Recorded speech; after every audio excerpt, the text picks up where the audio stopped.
Hi everyone, I'm Tuyuk from Online Help Guide, and in this video, I will show you how to connect websites on Bitget wallet. Connecting websites to your wallet can streamline your transactions and enhance your overall user experience. So, let's get started on how to connect websites on Bitget wallet. First, open the Bitget wallet on your device. Tap on the chain icon from the top right corner of your screen. Here you can see the scan to connect option. Tap on it. Now scan the QR code of the website you want to connect to. Once scanned, you will easily connect the website to your Bitget wallet. And this is how you can connect websites on Bitget wallet. Thank you for watching Online Help Guide.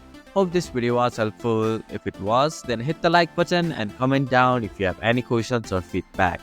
Also, if you are new to our channel, please subscribe and hit the bell icon so that you won't miss our upcoming videos.